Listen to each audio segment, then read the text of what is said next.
Vasudeva Sutam Devam Kamsa Chanuramardhanam Devaki Paramanandam Krishnam Vande Jagat Gurum. So we continue the chapter 11 on the Bhagavad Gita, verse number 45 and 46. We will try to recapitulate. We just discussed in the first 44 verses how Sri Krishna, upon requested by Arjuna, showed him the Vishwarupa. And when we say Vishwarupa, the real Swarupa of Ishvara, it includes reality in totality. So it doesn't show you only the pleasant side of Ishvara, because what we see, Ishvara, who is pervading the whole universe, the whole creation, it is creation which is pervaded by the Ishvara, who himself enters. He creates and he enters into that creation. Swami Vivekananda used to give the idea of spider's web. The web, the material for the spider's web is not something external. It's from its own secretion that the spider creates a web and then he plays in that web. So similarly, the Upanishads also say that we have this idea of an immanent Ishvara, though the Ishvara in its transcendental aspect is known as Brahman, who is beyond form, beyond name and form. But when he assumes name and form, he enters into that creation. So that is the idea of Ishvara. So when Ishvara shows his real form upon requested by Arjuna, we will find that he shows both the gentle and the beneficial and also the destructive aspects of Ishvara. Now, as a result, Arjuna is terrified. So he gently pleads for the vision of a gentle form of the Ishvara, So verse number 45, he says, he pleads. But at the same time, he is praising the Lord, saying that you have shown me something which I never knew, because we are all used to that form of God which is pleasing, which is beneficial, which is gracious. So God is obviously for us, for everyone. We want to see the positive side of Ishvara. And even if there is a negative side, we don't want to see negative in the sense, in the gross sense, it is positive and negative. Not in a very subtle sense or in a transcendental sense, he is neutral. There's no question of the evil. The evil that is in nature is impartial. Once I had been to the Kew Gardens where a Japanese calligraphy artist was painting. So their calligraphy is Japanese characters or alphabets are nothing but pictures, small pictures. So they convey a lot through sketches. Most of the alphabets of the Japanese language, that's why it's very difficult. So the calligrapher painted the whole one sentence on a big paper, and it was very large, but we could not make out any meaning of what was written. So the translation was given nearby, and there it was written. It's a Japanese proverb which says that nature is neutral. It's neither good nor bad. It's impartial. That's a proper word. When you say God is partial to you, God is gracious to you, He is a partial God. In the sense, He is gracious to you, but not gracious to someone who is not praying to Him. If He is beyond the name and form, if He is Brahman, then He should be neutral. He should be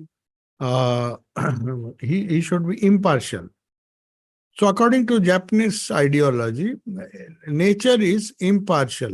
Nature doesn't have choices. It doesn't make that I'll favor this person or that person. It's just the reality as it is.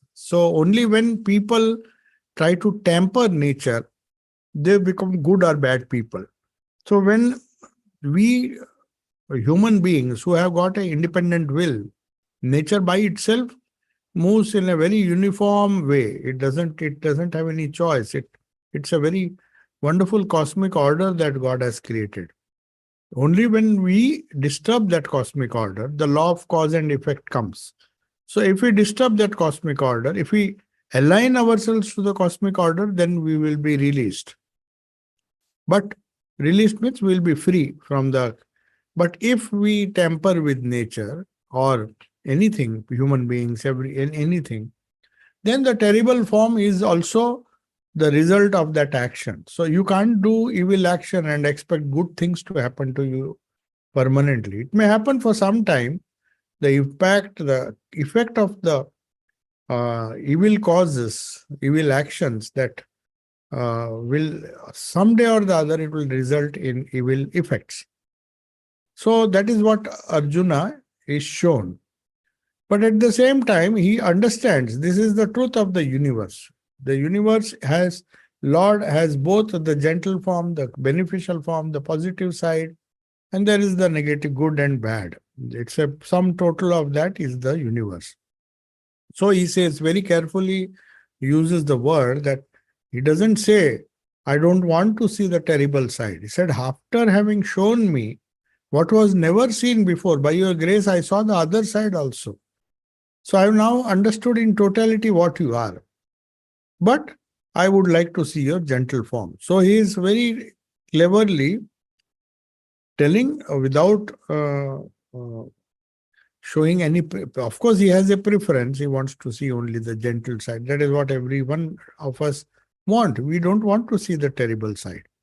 So he says, Adrushta purvam rishitosmi društva bhayena cha pravyatitam mano me tadeva me darshaya deva rupam prasida devesha jagannivasa. Adrushta purvam, what was never seen before by any mortal or human being. Rishita.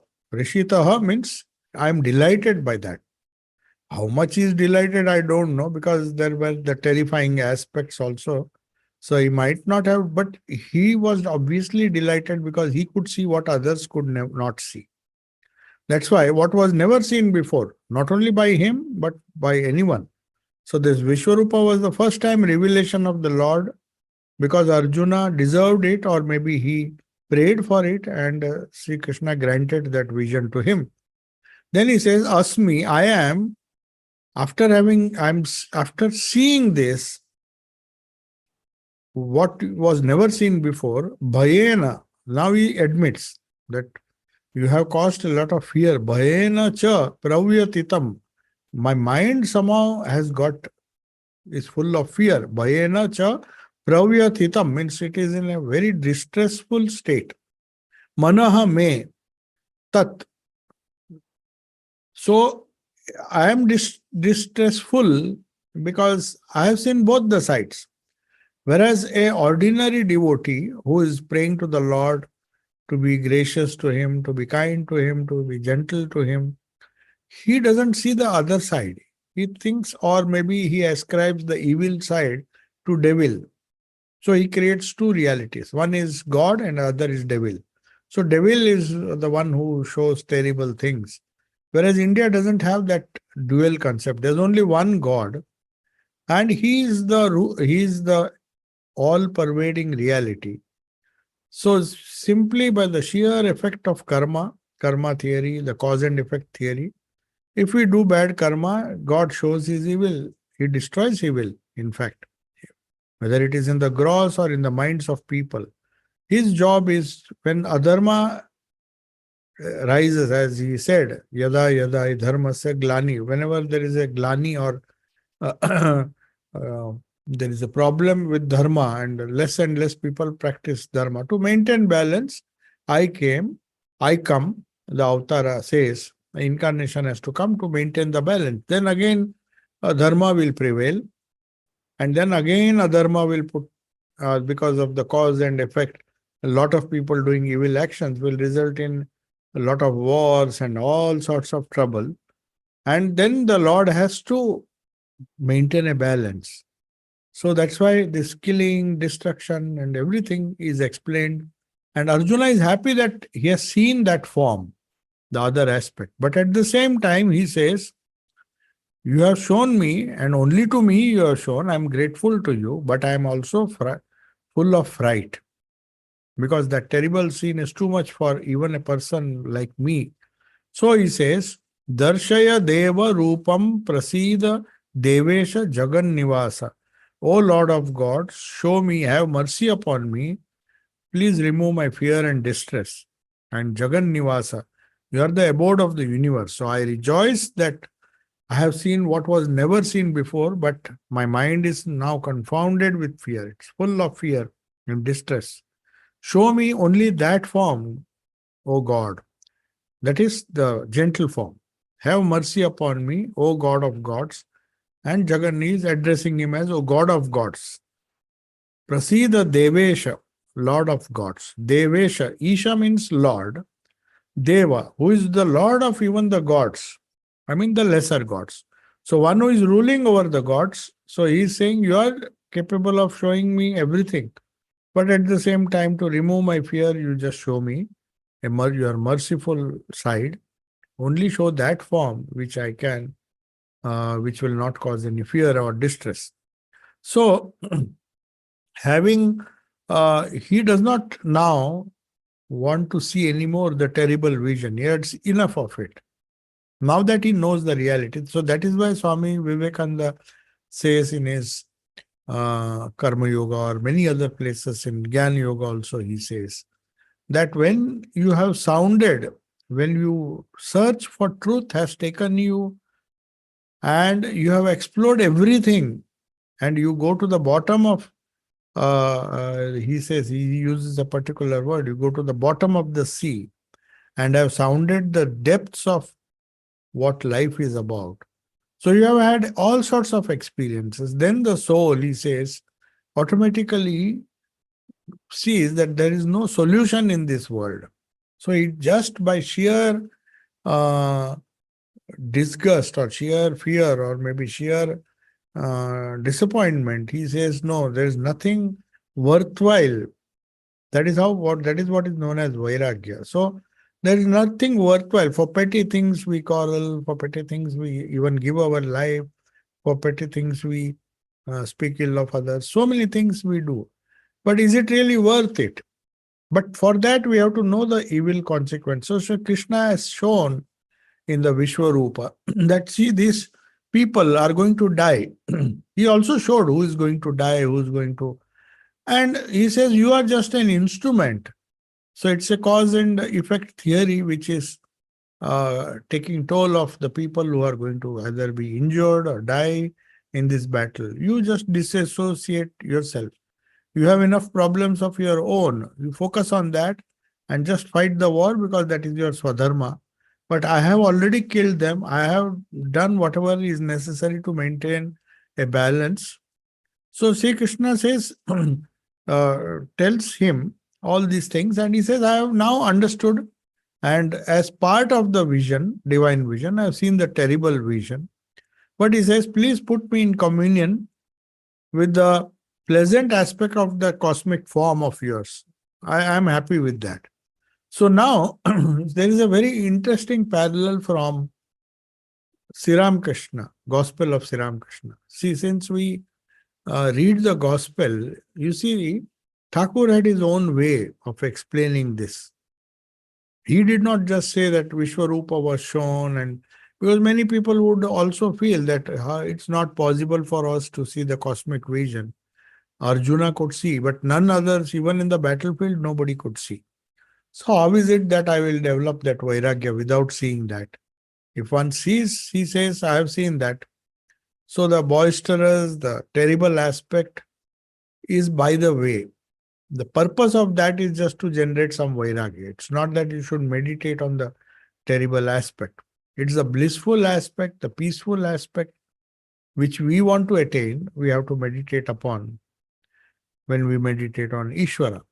But Sri Ramakrishna makes it so simple. You see, it is rarely, I mean, definitely this is not taken from anywhere. It is just from a day-to-day incident, day-to-day example that Sri Ramakrishna gives. He says, Brother Hari, some Hari, XYZ, Tom, Dick, and Harry.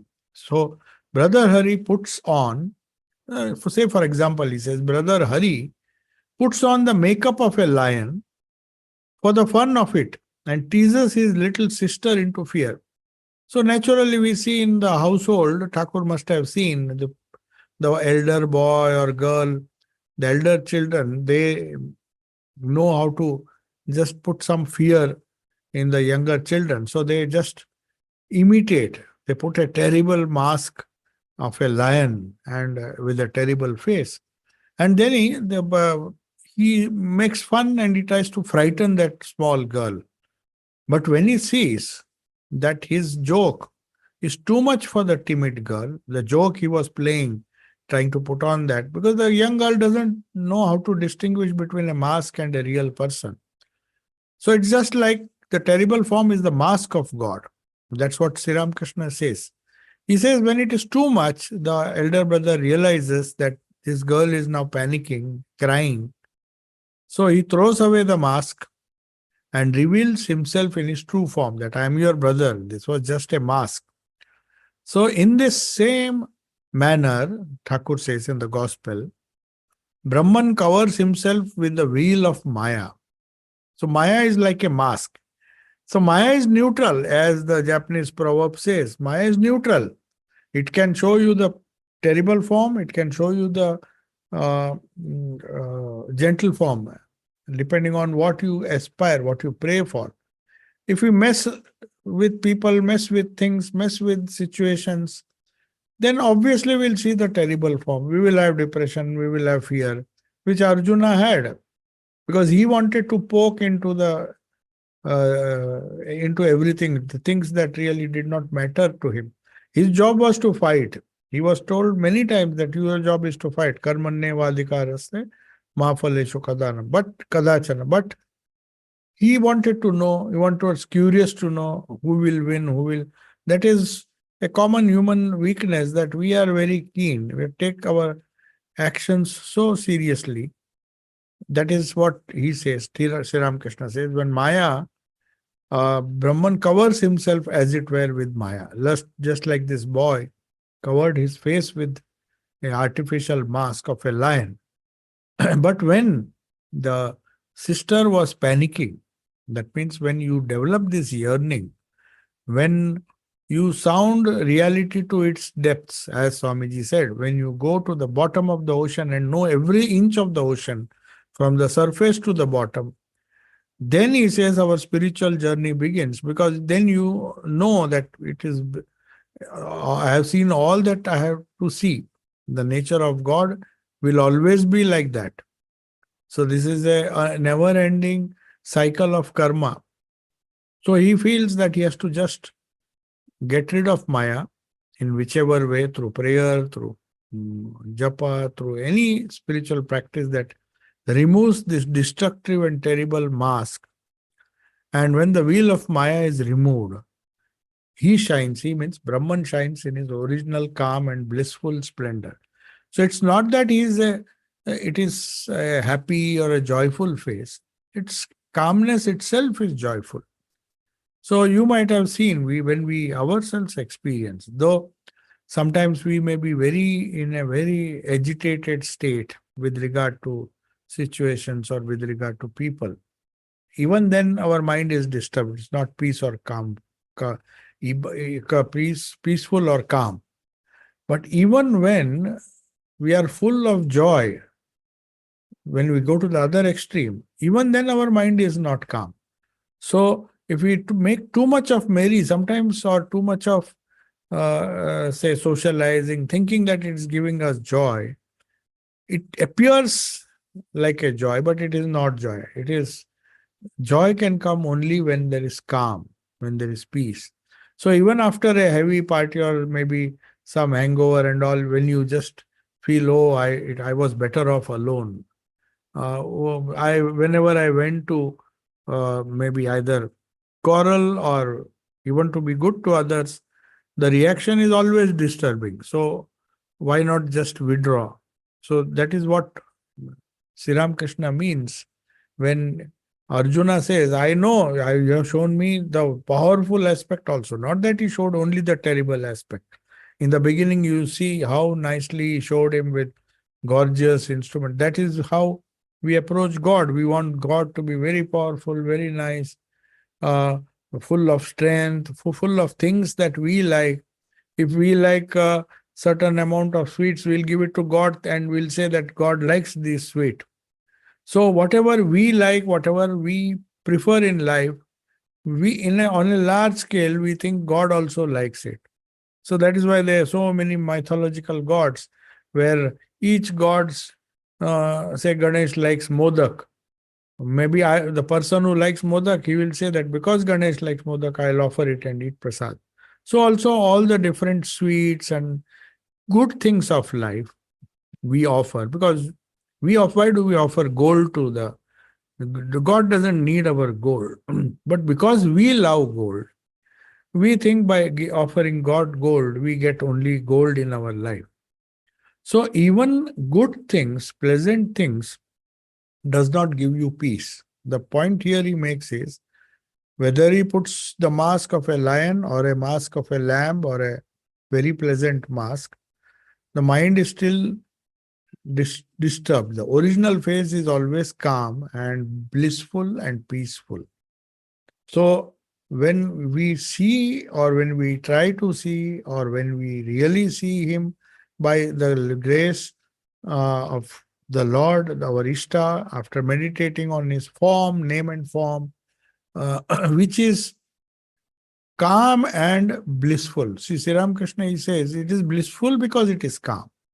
So naturally, you would not like to see a restless, though he is laughing and doing everything. You don't want the Ishta to be restless, even if it is a happy posture. You would rather meditate on that's why most of the postures recommended for meditation is a posture in Samadhi. Sri Ramakrishna's, suppose they had taken a photo where Sri Ramakrishna was active, I don't think it would have become popular.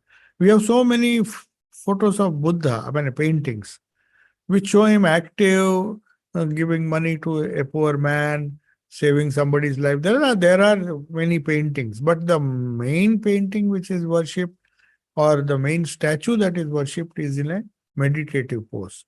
So his original calm of Brahman, the Brahman who has been worshipped as Ishvara by us, when he attains his original calm and blissful splendor, then only you get peace. So Arjuna says, I thank you a lot for showing me your real nature, which has not been shown to others.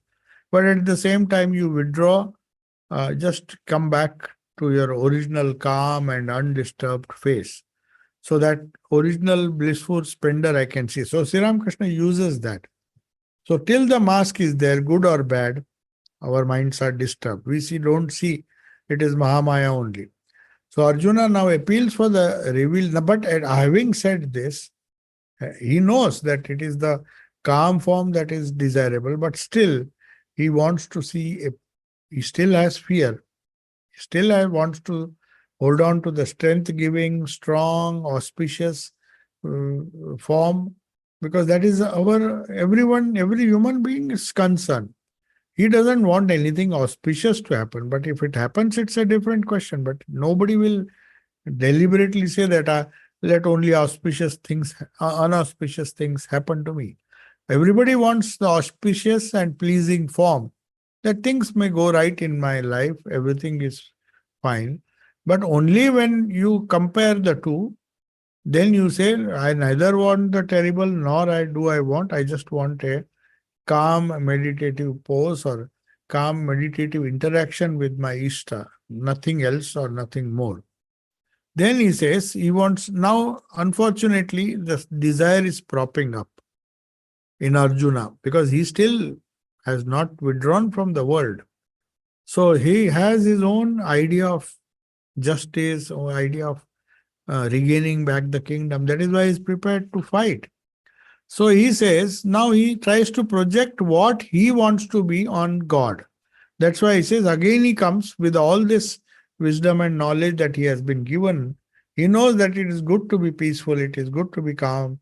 But then because he is a Kshatriya, he has that rajas, he is fond of the glorious form. So whatever things we like, we ascribe it in God. If we like a very simple, high living and high thinking type of life, then we meditate on Sri Krishna who had nothing, very simple life, no possessions.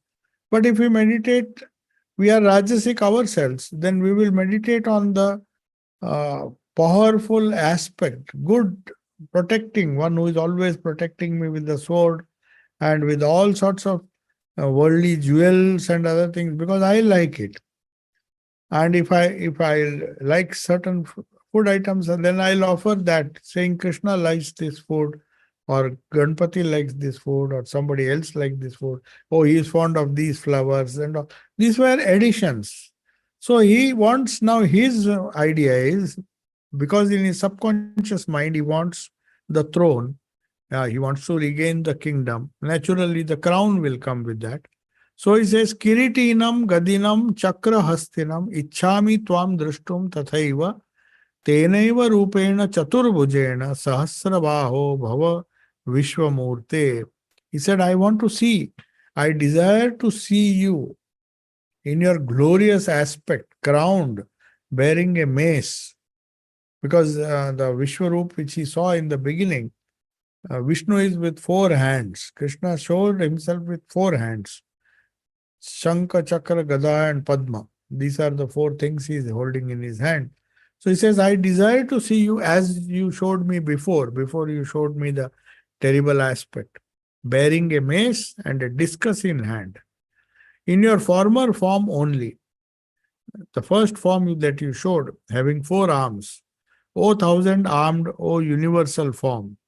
So Bhava Vishwamurte, you are the universal form, but show me this glorious form. So, what is the reason for seeing God or picturizing God with four arms? If we are two armed, you have limited powers. So when you say four arms, it's just a symbolic idea that the iconographers have conceived. That four hands means definitely it's more powerful than having two hands. So it's just like trying to ascribe superhuman powers to the Lord. So it is mentioned in the Bhagavata Purana, you see, that Krishna had only a few occasions to reveal himself in his four-armed form, like Gadadhar in Gaya, where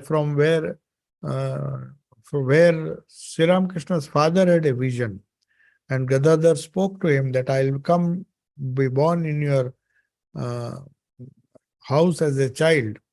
And true to his vision, he was actually Sri Krishna was born. But then he saw the vision of Gadadhar as mace, the Lord with the four-armed Vishnu. So he is, for most of the Vaishnavas, those who are followers of Vishnu, the Ishvara, two arms manifest normal human powers. The two other arms are supposed to represent the divine power. So he is not only making you strong in the worldly sense, in the uh, uh, upholding the dharma is concerned, and all those things are serious concerns. But the other two hands, which show super divine powers, it's not superhuman. The other two hands, the lower hands, or the hands which uh, depict him as having superhuman powers, which is capable of destroying others. And Durga, you'll say 10 arms, Dashabhuja. There are 10 arms, which shows she's even more powerful in that sense. I mean, that is how they just go on increasing the uh, arms. So anyway, the idea is in iconography, Hindu iconography, the four hands shows that he's superhuman and also super divine.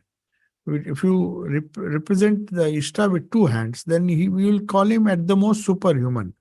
But to emphasize the super divine aspect of Ishvara or the Lord or Avtara, the two more hands are shown. Now, Arjuna says that this normal human form, that human form would be quite sufficient and desirable for their normal relationship. You are my friend, till now you were my philosopher friend, and I want that relationship to be continued. Though I would like to see your glorious form, and I have seen it also, but you please withdraw the terrible form. If you want, you show me the, uh, I mean, not if you want, I would be happy to see you with the Vishnu with four arms, benevolent, trying to shower his grace. But at the same time, I don't want to see your terrible form. So Arjuna uh, finishes his dialogue, and Sri Krishna tells him, you see, what you saw is because of some special privilege that I have given to you. It's not that whether you deserve it or not. It was my grace or the grace of the Lord that resulted in this Vishwarupa. So he says, this privilege you have got, 47, 48, and 49 verses, the Bhagwan is now answering Arjuna's request or replying to Arjuna's request. He says, Maya prasannena tavarjunedam rupam param darshita maya darshita darshitam atma yogat tejomayam vishwam anantamadyam yanme tvadanin anyena na drushtapurvam. He says, the Lord now replies to his request. He says, graciously have I shown you, O Arjuna, this supreme form, this Vishwarupa, by my yoga power. It is only through the yogi power, the power of yoga, power which you get on the way when you do yoga. Yoga gives you powers on the way. But that is not the end. The end is to go into samadhi, to transcend the nature. But till you are a subject of different forces of nature, the yoga will help you through the Maya, which is the result of the control of the Maya because of yoga. Sri Krishna says, by my yoga Maya, yoga power. In this sense, Maya is not used in the negative sense. It is used in the sense of a power. So yoga Maya means by the power of yoga, I was able to see you. I was able to bestow this vision upon you. This resplendent, universal, infinite, and primeval, which is existing for time immemorial. It's not that Vishnu was not existing. He was eternal, eternally existing, taking different forms in different ages as avatars. So he says, which none but you have seen. So that is the verse number 47. So spiritual glory, exuberance, and the experience that you get as a result of spiritual vision, he says, is a common inheritance of all. It's not that only Arjuna. In future, somebody else also may see. So, though Arjuna is now having a worldly problem, his problem was not that of vision.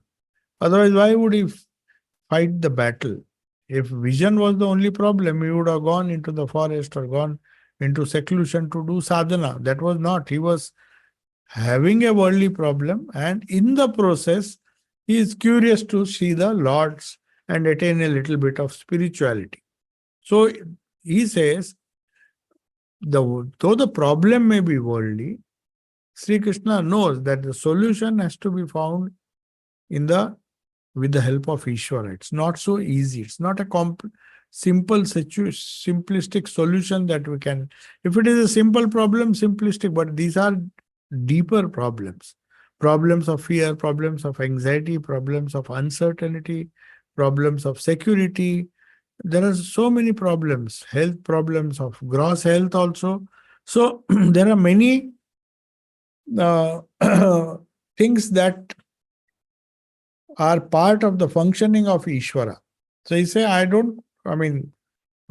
Sri Krishna wants to tell him that no matter how much you try for a solution of your worldly problems, you will be adding something more because it's a changing world.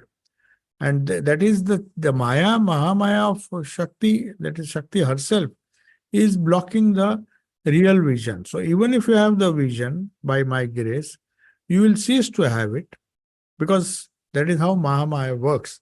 But once you have glanced it, it's easy to remember that because of the Lord's grace, I could see his transcendental form or experience him. Then you will be forced to give up this transitory thing, even the good things. So, a peep into the infinite nature of God, both good and bad, the universal nature of God, who through his immanence, he is immanent in the creation. So when there is injustice, it is actually God who is suffering injustice. It's like the left hand hits the right hand and tries to punish it. And then the pain will make the right hand retaliate and hit the left hand. So it's the Lord who is getting affected. He is the one who kills and he is the one who gets killed. So for him, he has transcended it, he is neutral. But for us who are still within the realm of Maya, he says, the Lord is trying to solve your problem because that is what he wants. So in this cosmic setting where many things happened against the Pandavas, it's not that they lost whatever they had gained, they lost. Maybe you can say it is because of their foolish decision to play uh, uh, that dice. So it is the game of dice which made them lose whatever they had gained after 14 years of, after being deprived of the kingdom. So they agreed to stake. The whole thing was at stake. They played the dice. So all these problems, Arjuna is now clear that I cannot solve without the grace of Rishikesha, of Sri Krishna, of the avatar, of Ishvara, because he has created the problem. Now he has to withdraw it. And I should not be caught in the crossfire. So he says, the Lord himself says how he is going to solve this problem. So now he's giving tips.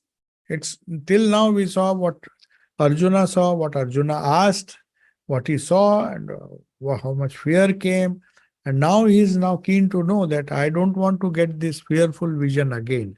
And I don't want to be reminded of this truth of the consequences of evil actions, because I might have done in my previous life. So Arjuna is now pleading. And Sri Krishna also is very clever. Now he knows once he has accepted, now I should give him advice how to do it. Because just knowing that Lord is not affected is not enough. What of it? Lord may not be involved in this creation. He may be just a substratum, some kind of support, Jagan Nivasa, the abode of the Maya. The Brahman is the abode of Maya, Shakti. She is doing her own job. And they appear as two different things, but they are one and the same. So, to remove that, to remove or disconnect yourself from Mahamaya and be one with Brahman, the path is shown now in verse 48. He says, neither by the study of Vedas, nor by yagnas, nor by gifts, nor by rituals, nor by severe penances can this form of mine be seen in the world of men by anyone else but you, O hero of Kurus. So he is saying, it's not that because you read the scriptures, because you read the Vedas, because you gave a lot of charity, because you did the yagnas, but if you did the rituals, he has done. Because so many rituals they did when they were suffering, when they were in the forest. Every time they did so many things, with the help of which yagnas, Arjuna got so many boons from different gods, so many powers he acquired, spiritual powers which would be useful for him to fight. So all this effort, even study of Vedas, which is just an academic exercise, will not help you. It will not help you to realize. Or at least this wonderful form which according to Sri Krishna should solve all his doubts. He should not have a doubt that the world will be always good. So we also know, that is why Yudhishthira was surprised when he saw that. He said, what is the most strangest thing? The strangest thing is we all know from direct experience and also from others' experience that one day you have to all die, but still we feel that we will be living for another 10 years, 20 years, 30 years, 40 years, and we make plans accordingly. So that is what is being said here, that the Vedas may tell you, but what of it? It's just a study of the Vedas. The yagnas will help you to focus your mind and do certain rituals in a very systematic way. That will make you disciplined and systematic. Beyond that, it has no role. Nobody, by gifts, by rituals, by severe tapasya or penances, this form cannot be seen.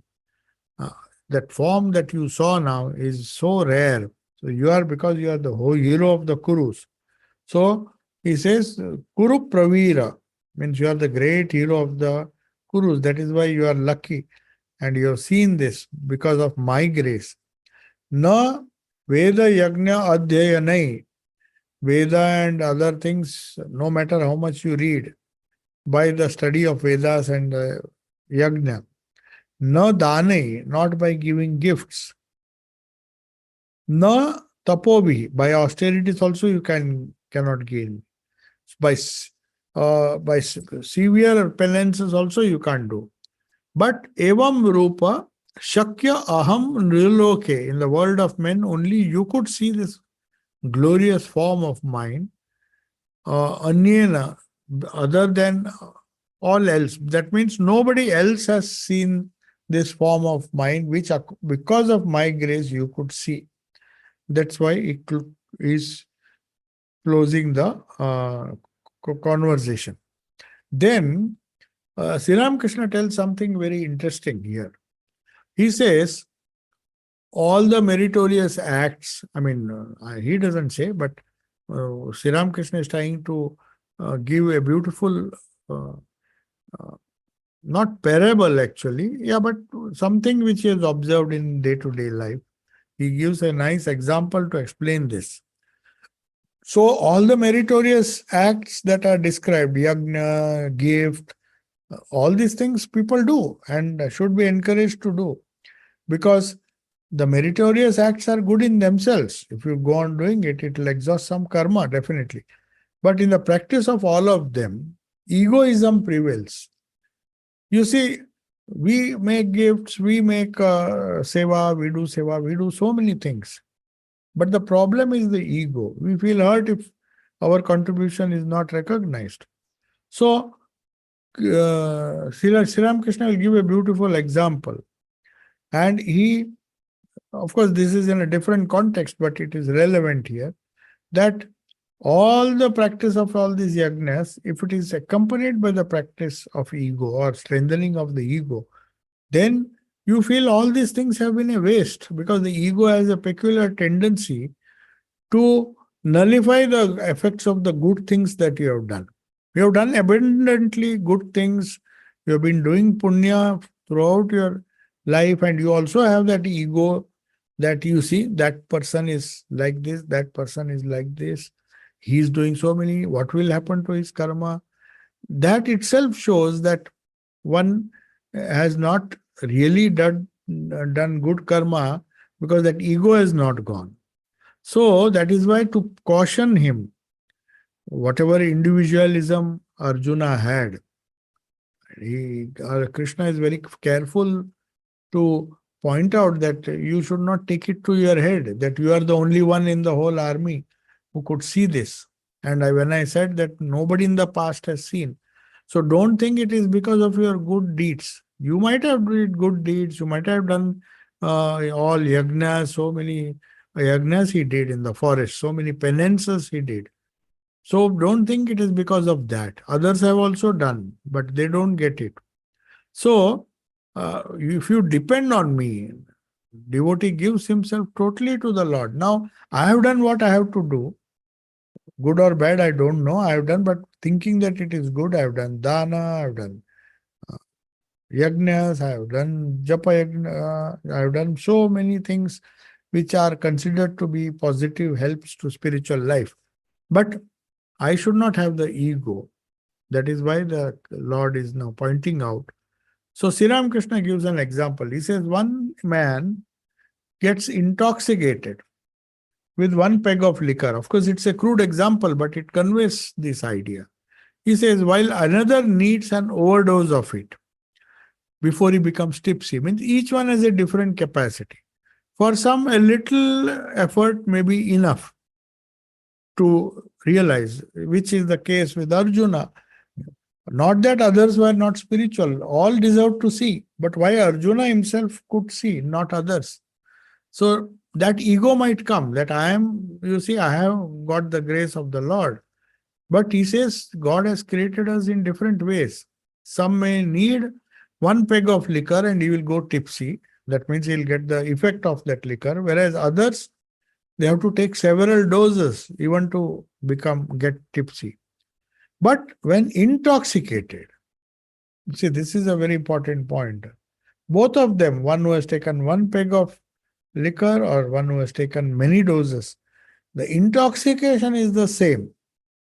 Intoxicated, both are in the same state. In this way, some get into bliss with a ray of realization. This is Thakur's word from the gospel.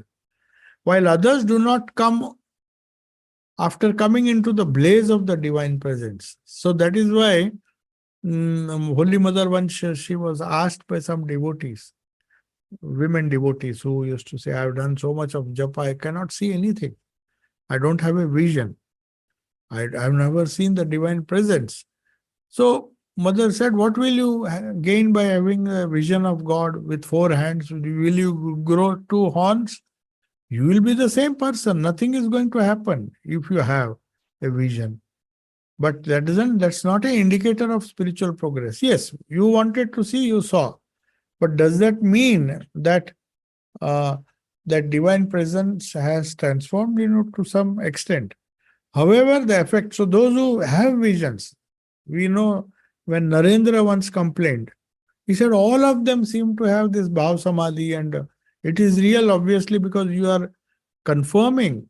See Bhavnath, see this Choto Naren and all of them, when Thakur sang and all, they used to just go into ecstasy. And Naren was thinking, why am I not spiritual?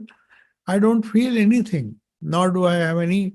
So it is like, for him, it is not, for some, the capacity is that they have to drink many times and still they don't get intoxicated. So for others, only one peg is enough. One peg of liquor he takes and he gets intoxicated. So that is a lucky person. But the experience is the same. So you don't have to worry that some people may have seen this Vishwarupa. Don't be full of ego that you have seen, others have not seen that, so you are a special disciple. Nothing like that. Then the last verse, we'll conclude with this. We have just 3 minutes now. So we'll finish 49 and then we'll conclude. He says, the Lord says, of course, Mate vyatha mamcha vimudha bhavo društva rupam ghoram idrik mama idam व्यापेत अभी प्रीतमाना पुनस्त्वम तदेव मे रूपम idam prapashya. He says the meaning is, don't be afraid. We have seen the terrible form, now we want to see the good form. Be not afraid nor bewildered. He is assuring him. On seeing this terrible form of mine, be free from fear and delighted at heart, because you will see my former form, that is this former form which I showed you initially, after which he showed him the terrible form. I'll go and show you that. Don't worry. That is the benediction the Lord gives. And just as, some boatmen, Thakur, I think somewhere he has mentioned or somewhere, that when you are in a sea, stormy sea, the waters are all disturbing and you have a lot of struggle. So in spiritual life also there's a lot of struggle. But when the sea becomes calm, then the same boat ride you enjoy. Till then it is full of panic. So when we do sadhana, or Thakur gives an example, when the mother is angry, the child cries. But the same mother changes, like Patanjali says. The mother means in Sankhya it is Prakriti. So Prakriti, like a loving mother, takes you to all these experiences. When she takes you through all these experiences, you are frightened. She puts on so many masks. Maya puts on so many masks. And then you come, and finally, she shows till when you come to the end of the journey, the Jivatma is transported with joy because all the forms, good, bad, horrible, terrible forms he saw, his heart also was full of fear. But then once it goes and the benevolent form comes, then God resumes his, uh, you may say, a form which gives grace and benediction. So that is what Arjuna is asking. And that serene form, that peaceful form, now it's a big, two more verses are there. So then he says, see, O Arjuna, having spoken thus, now Sanjaya is saying this. This is neither Arjuna nor Krishna. Krishna has finished what he had to say. And Sanjaya says, having spoken to Arjuna, whatever he spoke till now, he showed his own form. Because Sanjaya is seeing. Other than Arjuna, of course, Sanjaya also saw. And he's seeing his gentle form now. The great souled one assumed his gentle form and consoled him who was terrified. So Arjuna was terrified, but now he's telling Dhritarashtra. Dhritarashtra, of course, cannot see, but Sanjaya is able to see, hear the dialogue. So other than Arjuna, the only person who says, because he is a commentator, he is giving the whole commentary to. So now and then Sanjaya will say, after the Lord said all these things, Arjuna was very happy. Because he showed his original form.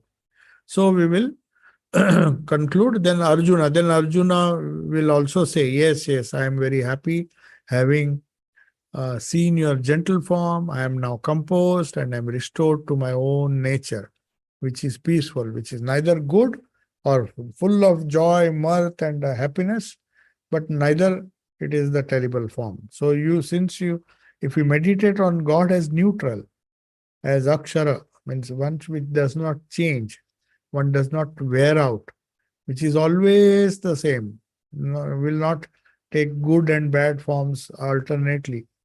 That is known as the Akshara nature. So we'll see if there are some questions. Yeah. Today's Gita Jayanti. Oh, is it? Gita. Yes, today is Gita Jayanti. This is how, according to the Tithi, of course, not according to the day. So it comes on different days. I think it is according to Tithi, because you definitely cannot celebrate these Jayantis according to the English calendar, because the Tithi changes. But anyway, today happens to be Gita Jayanti, and it's a coincidence that we had a Gita class. So it's a coincidence, yes. Then any question?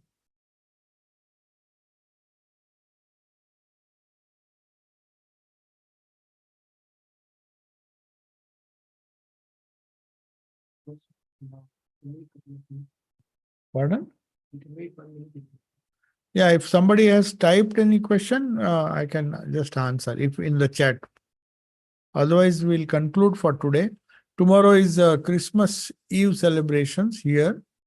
You can visit our website. The link that I've given is, you see, the thing is, we don't need to give the link. People have this link. So all you have to do is to go to our website and see if there are special programs. Everything is there in our activities menu. So today, if you go to the regular lecture, you will find that from January 2nd to February 1st, there are no classes, Saturday and Sunday regular classes. That means on all other days it is there. Whenever it is not there, it will be announced or displayed on our website. So please keep checking the website now and then. Otherwise, you will feel that, oh, we have missed Christmas Eve celebrations. And many of you who might not have seen the website, I'm just informing you that the Mother's Tithi Puja is on 30th, which happens to be a Saturday, and which is a whole morning and afternoon, and followed by a talk in the evening, as usual, 4:30. And the Kalpataru celebration will be from 3 to 4 on that will just be a talk. There will be no puja or anything. In the afternoon of the first, which is normally celebrated on first. So will conclude now. Om Shanti Shanti Shanti Hari Om Tat Sat Sri Ramakrishna Arpanamastu.